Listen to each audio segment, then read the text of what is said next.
What is going on, hobby family? It is your boy Caleb. This is Caleb's High Five, 5 rapid fire questions with your favorite hobby faces. And today we bring in one of my Twitter or X favorites on the timeline. She is royalty in the junk wax. This is Ashley Murphy, aka the Junk Wax Queen. How are you doing today, Ashley?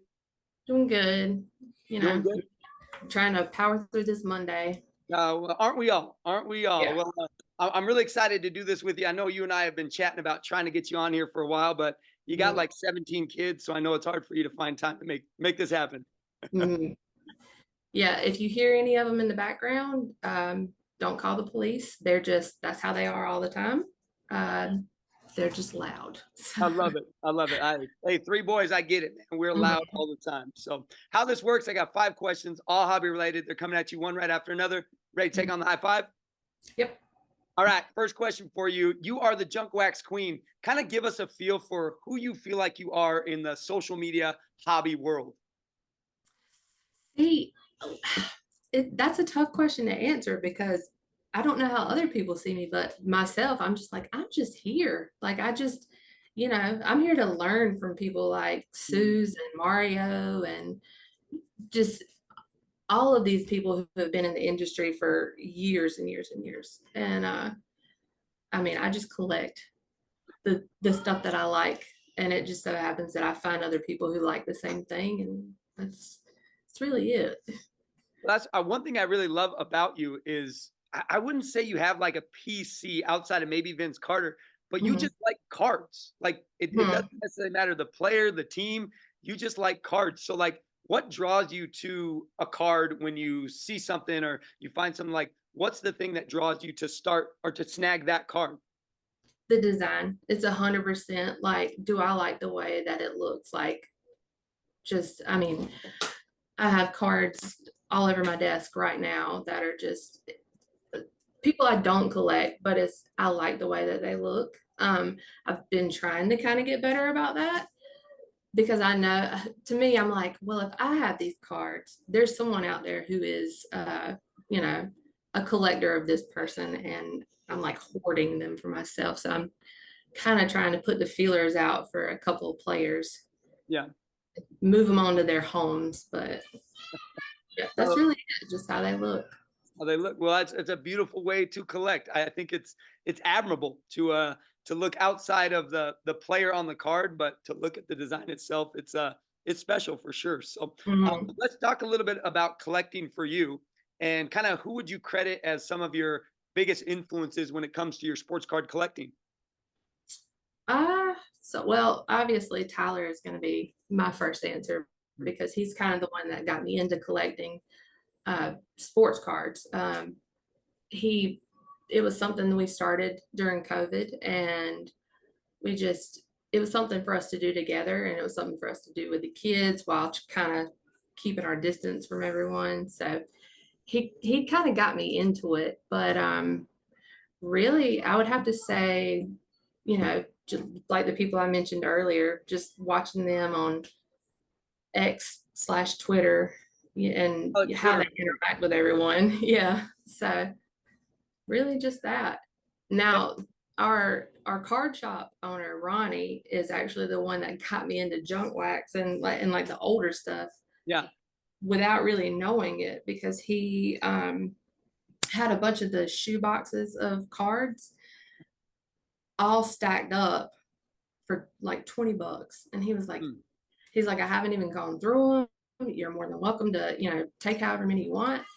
And I did. And it was full of nothing but like pre 2000s Yes.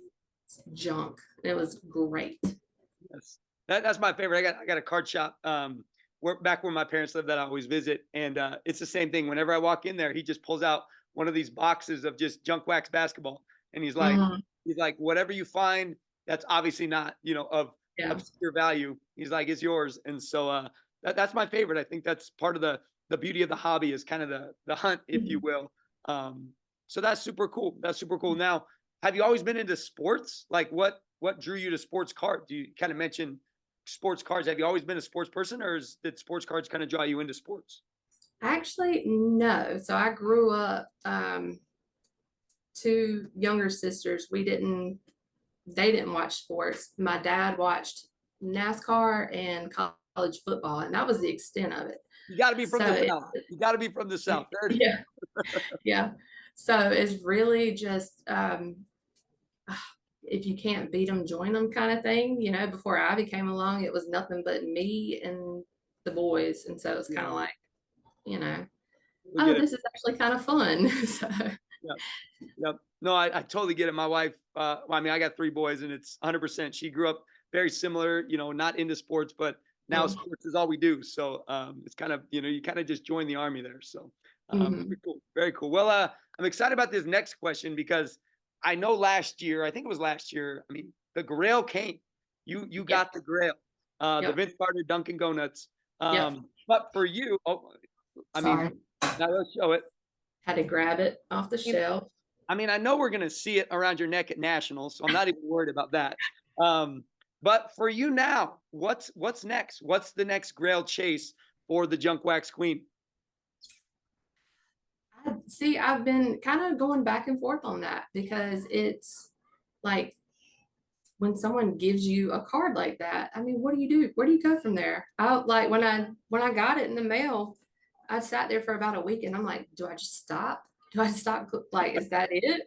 Like, this is the final level, but I don't really know. I think I'm gonna maybe try for the scoring kings.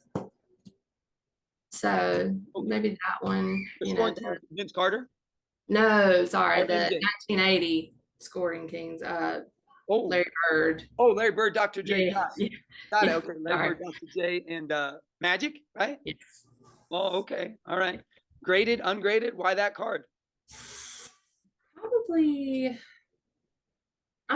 with that one, I would have to go graded just because I'm very leery of ending up with a reprint. But Yeah. and as for why, I just like the way those look. I mean, I have a couple of them now with like Marquez Johnson because I do collect him Hmm. and Larry Bird, and I there's just something about it. It like it looks clean, it looks classic. It's just a favorite of mine. I think the white borders obviously I think make it pop. 3 images of just the greats, Hall of Yep. Famers of that time as well. I definitely think it's just an iconic card. So Mhm. I'm sure they'll be on the national floor. So Oh, tons. I'll keep my eye open for you. All right, well, let's talk about product. I know you've ripped yourself some product when it comes to the premium product, the product you've always wanted to rip, or maybe have ripped and want to rip again. What box you're going to pick and why? I'm gonna get it. The answer still is the Skybox Century EX 2001. Even though I've got the one that I would want, Yeah. this I mean the base cards Mm, in that set just are crazy. yes. Like they just look so good. Mhm. But it'd have to be that one for sure. I mean, as far as like premium products, quality, as you said, the look of them, Skybox EX. I mean, it's a beautiful and the Mhm. base cards, like you said, but then you got the inserts as well. Now, in that product, is every card acetate? Is every Mhm. card acetate? Mhm. I believe so. So, I think it is. I was looking at some base stuff the other day, and I think everything in there is acetate. So it's a mhm. unique set. It's a cool set for its time. So, um, do you know what one of those go for right now? I think last I checked, it was like a sealed one was going for maybe 3,000. Hmm. Um, but I mean, I haven't looked at it in over a year, so it could have very well gone up. Or down, you never know. But I know you're gonna bring a couple kids to nationals. You could always just sell one off, get yourself a box of EX, and go home happy. I'm just kidding. Oh no, nobody's gonna want any of these. They'd be like, they might give me the box to get me to take them out.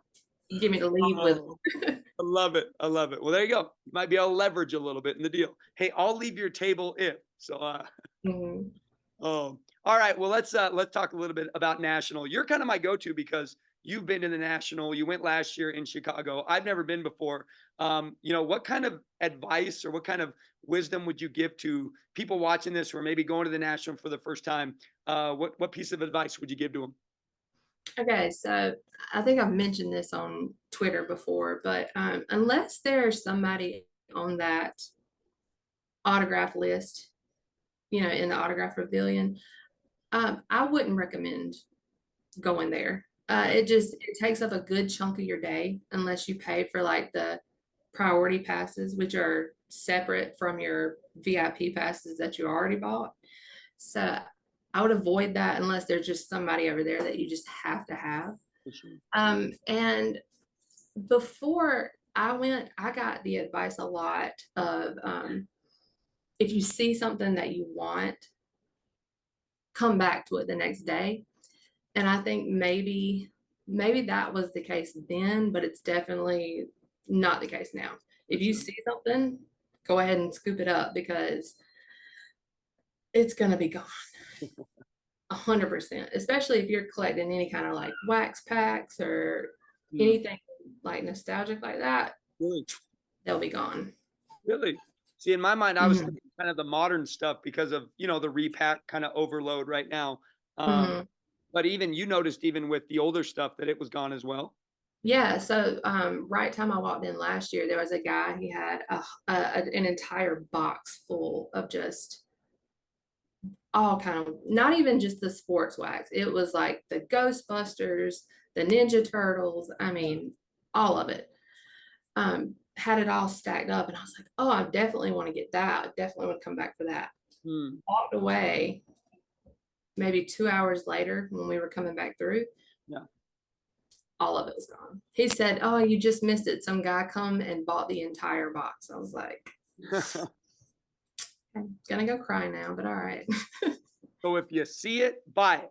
Yes, Great if you thing. see it. All right. All right. Okay. I like that. I like that. So Mhm. when you think about national for you, what's your biggest want or the thing that you're most looking forward to when it comes to national? I don't think it's gonna be the Vince Carter list that I have that I'm chasing down. I'm excited about that because, there's something different about finding something that you really want in person as opposed to just, oh, add to cart. Hmm. So it's Yeah. gonna be that. No, 100%. I remember last year when you went, you and I were texting, and I sent you a couple MJs that I was after. Mhm. And thinking back on it, I'm kind of glad it didn't work out because, like you said, it's almost more fun to find it yourself and to get it on Mhm. your own. Than to have. I mean, it's cool to have someone snag it for you, but Mhm. there's just something that makes that card a little bit more meaningful when you can land it, at the biggest card show in the world. So Yeah. cool, cool. Well, hey, we got the nationals checked off. We got the Grail list checked off. We got your wants for nationals. We cleared the high five. Go ahead and throw it up at the end of the high five there. Boom, pop it for me. You can follow Ashley, the Junk Wax Queen, on Twitter or X at Junk Wax Queen. Also, please make sure you subscribe to the channel Dizzy Dub One. Follow me on Twitter or X at Mr. K Dub. Shout out to our high five endorsers, Midwest Box Breaks, and LJ's Card Shelf. Ashley, I can't wait to see you in Cleveland. It's going to be a fantastic time. Can't wait. I'm bringing my notebook because I'm just gonna be following you around, just taking notes on how you do things there. So that's my day one.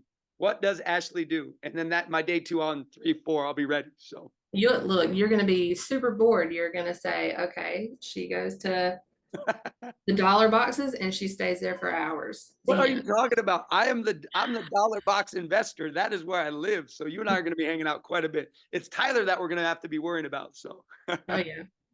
oh, all right. Y'all make sure to be the good in the world. Hopefully, we'll see you guys all in Cleveland. If you do see either of us in Cleveland, make sure you come up, give us a high five, say hello. We'll see you guys next week on the next high five. Take care.